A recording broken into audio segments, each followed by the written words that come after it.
And I'd like to take you on a slow boat to China. It's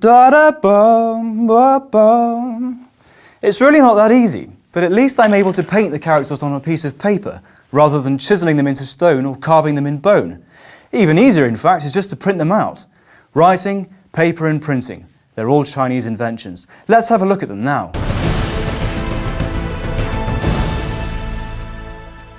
Hello to all you lovers of Bao, black on white, and its close relative Wob, white on black. My name's Guy, and welcome to Its History. 4 great inventions stand out in Chinese history books covering antiquity: paper, printing, the compass, and gunpowder. As I don't intend to travel much beyond this camera lens, and don't anticipate any trouble from the producer or technical team behind me, I'll stick to paper and printing for the time being. We presume that Cai Lun was the inventor of paper. He served as a eunuch in the emperor's court and introduced his master to a process in the year 105 by which pieces of hide and hemp could be made into a very soft paper. Archaeological finds imply that paper, or something very similar, already existed before Lun. Perhaps people tried to recycle bits and bobs and ended up making paper inadvertently. But Cai Lun, even if he didn't invent it, was the first to document a way of making paper on a large scale. Initially it was conceived as a material in which to wrap delicacies. Before long it had become the emperor's hanky. From the 6th century, civilization had finally arrived with toilet paper. I'm sure you'll agree that there's nothing quite like a soft wipe. It quickly became clear that paper was also a wonderful material for writing. Prior to this discovery, people wrote on lengths of bamboo hung in a line. They were similar in design to sushi mats, but the sections were obviously broad enough to be painted on. These bamboo books weren't all that practical though. For extra special matters, silk was the material of choice. It was quite a bit more expensive, but it had kudos. An alternative would have been carving them in bone or scratching them on tortoise shells. A clay or stone tablet would have been a further option.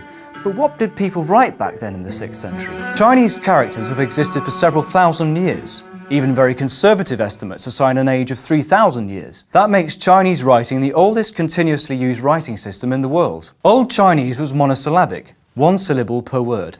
In modern Chinese, there are polysyllabic words, but each syllable has a meaning. It's rather different from English. Going, standing, seeing. The ing is grammatically important, and for excitable grammarians, allow me to indulge. The suffix indicates a gerund or a present participle. But alone, ing means absolutely nothing. So how is it possible to draw every single word a language has to offer? Life is marginally easier when it comes to things we can see. Let's take fish. We can draw a fish. And if we do it for thousands of years, we come to simplify the shape. Fish in Chinese characters comes to look like this: head at the top, body with scales in the middle, and tail at the bottom. By combination with other characters, you create completely new characters. Most Chinese characters today are a picture puzzle. One part of the character displays the meaning, and the other how the character should be pronounced. This, for example, it means critters, and is pronounced according to the right-hand side of the character, bao, meaning package. The result is a word that means ear shell. A very tasty thing it is too. And so a huge set of characters comes about. As you might imagine, huge problems arise if everybody just sticks characters together on a whim.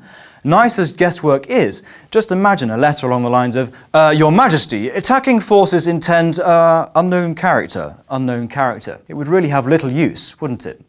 It fell to the government to standardize characters across the whole empire. The first to begin this process was a Qin emperor, and since then, a common written Chinese language has existed. The importance of this process on the unity of culture is demonstrated by the fact that the collective name for the characters in China is Hanzi, the character of the Han people. The style that came to the fore was the one that could be reproduced more easily with ink on paper.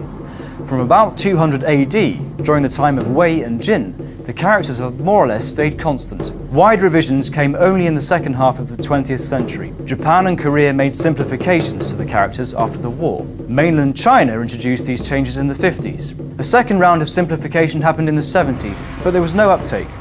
Taiwan turned a blind eye to them. Nowadays, there are 3 main variants of the character system: the short forms of the People's Republic, the traditional, more complex characters in use in Taiwan, and the slightly modernized script used in Japan and Korea. It's always enjoyable to read numbers on banknotes. In the 10th century, banknotes were printed for the first time in history by the Song dynasty. Banknotes are really just a warrant that facilitates transactions, and that we people perceive to be valuable, like precious metals and things that sparkle. The government turned to notes because they were short on precious metals and couldn't mint coins consistently. So they handed out notes that stated a value in terms of piles of copper. The prettily painted rags won favour among the people, and Marco Polo's reports of the phenomenon in the 13th century were met with amazement in Europe. It wasn't until 1483 that Spain used paper money, and then only as a last resort when minted coins ran short as a result of war. From the 17th century, the Dutch introduced paper currency, followed by England in the 18th century. But China got rid of notes in the 15th century. It turned out that it was just too tempting for one or two emperors to print a bit more dollar when the state coffers were running short. Devaluation was the consequence, and people lost faith in the assumed value of the paper currency system. Did I mention printing? Yes, absolutely I did. China was printing money and more way before Gutenberg. The technology came from the world of fashion. Printed patterns were all the rage. The oldest pieces in existence are printed silk and go back to the 3rd century. The idea arose to print on paper instead of silk and to display characters instead of floral patterns. That's not to say that the idea sprang to mind immediately. It's clear that the wooden printing board was used far and wide between the 6th and 7th centuries. Here's how it worked. You took a piece of wood. On that, someone drew the characters with a fine brush. Then comes along a chap who chips off the bits that aren't painted, leaving a stamp. Covered in ink and pressed on paper, the page is printed. Sadly, the templates didn't stand up to much and were damaged or broken before long. The next stage then was to mould the templates out of metals like copper. From the 9th century, copper plate printing was in use, just in time to coincide with the invention of paper money. Forgeries were avoided by printing in a way that required many different plates.